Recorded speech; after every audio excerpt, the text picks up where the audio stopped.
Now, for our first session for today, we delve into vital contributions of women, building pathways for future generations and focusing on empowerment, education, and a lasting impact. To tell us more, please welcome to the stage Engineer Rashad Embaby, General Manager at Porsche Saudi Arabia, and your moderator, Ramia Farrage, Senior Presenter and Producer at Forbes Middle East. Good morning, everyone. Wasn't it wonderful to start the day with a speech from Her Highness Princess Professor Al Saud, inspiring comments and wonderful advice. And now for something completely different. Who noticed all the Porsches hovering around the hotel and the conference center over the past couple of days? I couldn't help but notice them, and I wanted to take a ride in each and every single one of them. And the person who is facilitating this incredible transport for the summit is Engineer Embaby. Thank you so much, Engineer Embaby, for being with us. I'd love to know, what are you driving today, Engineer Embaby? So thank you so much, Ramia, and thank you, everyone. Good morning to everyone, and thanks to Forbes Middle East to actually have me here as a speaker. It's an honor and a pleasure. So actually, I'm driving the Porsche Taycan, and it is the first ever all-electric Porsche in the history of the brand. Yeah, so it's the Porsche Taycan. So impressive on the sustainability level and the Absolutely. Performance level. That's a good choice of car, I would say. Now, we know that Vision 2030 is at the top of Porsche's agenda, as it is on top of Saudi's agenda. You were working to align yourself with this ambitious plan. Tell us how you're doing so. Okay, so actually, Porsche's alignment with Vision 2030, it really aligns perfectly, especially when it comes to the women empowerment, inclusivity, innovation, and sustainability. Women empowerment for us is key to the brand, because we look at women empowerment into both the inner side of the brand and to the outer side of the brand. The inner side of the brand is the workforce, and the outer side is the market and the consumer side. If you just simply look at the impact of gender equality, if we have a gender equality, we can impact the global economy by around 20% in GDP. So this is how we look at women empowerment, and not only from the workforce side and the impact on the global economy, but we do understand the impact of the consumer purchase power from the women side. Empowerment is as we mentioned, is very key. When we step further into the innovation side and sustainability, again, we believe that there comes another alignment between sustainability, innovation, and women. This is also another part where they really connect well together. On the product side, we have introduced the first ever Taycan, which is a car that actually talks about innovation and sustainability. Absolutely, not only from the idea of having a fully electrical engine, environmentally friendly, but even the components and the materials. We have even leather-free options. We have recyclable materials. A lot of options and features actually speak towards sustainability and also the environment.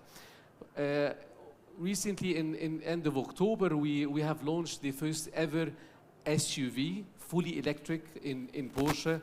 And this is actually our biggest volume contributor. This is another step into sustainability.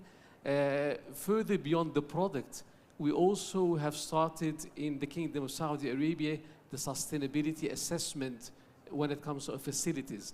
So not only do we look onto the product side and how sustainable we are, also onto the facility side, the materials that we're using, in all the angles of the business, all the way from the water bottle, all the way into the after-sales department, how we treat our waste and everything. So 24 was an assessment year. 25 will be the start of turning into, inshallah, as much as possible towards full sustainability. And this is how we believe that we kind of aligned when it comes to the vision of 2030. And I think Saudi Arabia is one of the best platforms that we've ever seen across the whole market. What's remarkable is that Porsche is actually pushing ahead with its electrification drive, while many other car makers are actually pulling back a little bit from electrification. Yes. So congratulations Thank you. on that. And I would like to know how you are supporting women in your Saudi operations and beyond Saudi Arabia. Okay, so looking into the women empowerment, Porsche Global have actually progressed quite strongly when it comes to women inclusion and also diversity as well. So the global average of women contribution to the workforce of the automotive industry is somewhere around the 20%. In some areas, in some markets, go down to as low as 10%. Porsche have progressed very strongly in this area, and now we have seen 27% of the global workforce, including the technical side and the after-sales side and the manufacturing side, is actually dominated by women. Exceeding the global average by 7%. Yeah, absolutely. And the good side of it, if we just not only look at the global workforce, if we zoom a little bit to understand how are the women present into the leadership positions.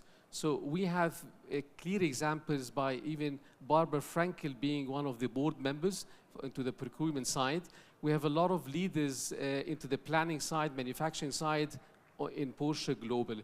If we step down into the region of the Middle East and Africa, surprisingly, we see that 33% of the workforce are dominated by women. So it tells you that even though that 27% on the global side, this region actually supports women strongly. So we are 33%.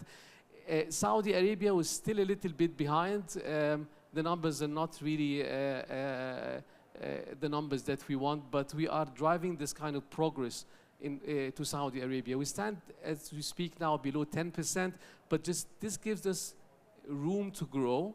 We would like actually not to reach the global standards averages. We would like actually to be part of the 33% of the Middle East and even drive it further, because Saudi has already been one of the biggest evolution markets in the region. Maybe a year ago, we were the third market in the region. Now we're the second, and we're heading to the first. So I think any impact that we will have on Saudi Arabia will definitely impact the whole region. How do we support actually our women in the local operation? It starts all the way from recruitment. So in recruitment, we actually promote inclusivity and diversity and an open chance for everyone. So when it comes to areas where women can actually be present, like marketing and sales, we have really good examples. We have one of our best team members in marketing. She is a female. We have one of the sales consultants who have joined the company as an Uber driver. She wanted to work as a sales consultant, but she did not have the skills by any means, nor the experience. She had the chance to move from an Uber driver into a receptionist, and as we speak today, she is #1 sales consultant across the whole kingdom of Saudi Arabia. Yeah, and this is not only by a coincidence. You can see the evolution of performance. And this does not only ties to her skills and capabilities, but we have to again link something else. So Porsche is a luxury brand. So women can speak luxury when it comes again towards the sustainability part, and women are more embracing to the sustainability and also environmentally friendly. So this is another example.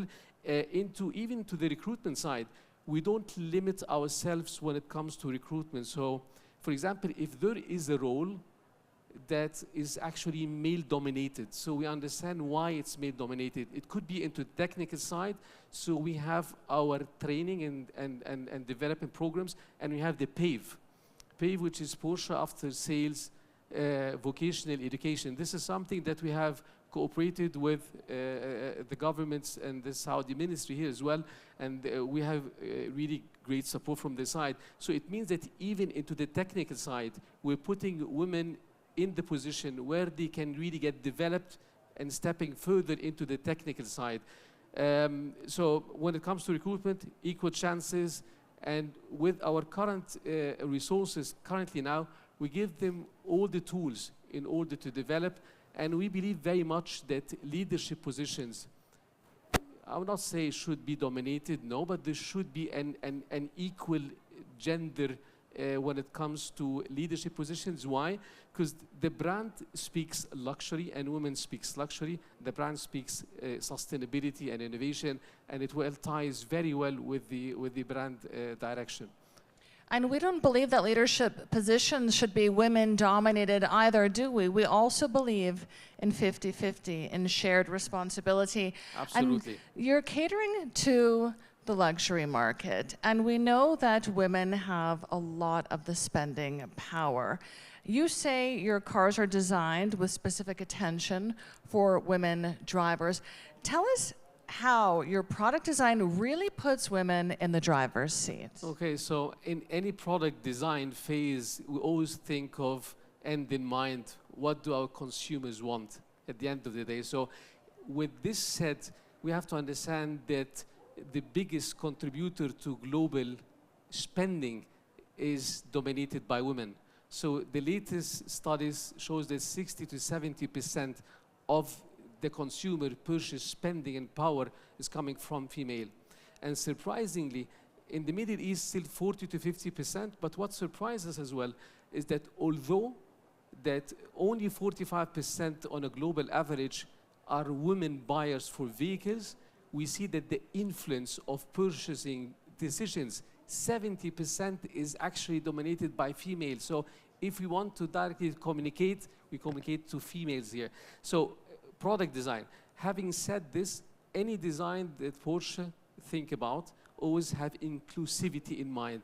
So we're not heading to any of the direction, but what we've seen in the last couple of years, that our cars, options, features, and colors are very important, have been more dominated towards the appetite of male drivers. So Porsche have decided to, under the umbrella of inclusivity, to include strongly colors and options and features to actually communicate perfectly with women drivers. And we see it into the latest model that we've introduced. Even the launch color, I will not say that the launch color is a female color, but I say it's an absolute unisex color, something that's quite attractive. So not only when it comes to the looks and designs, even when it comes to the options and features, we understand women tend to be quite not that perfect when parking cars. So we really take this in absolute consideration because they really damage our cars as well, like my wife. So we take this also in consideration. So now, with inclusive in mind, we think that it's a 50-50 when we actually produce any product.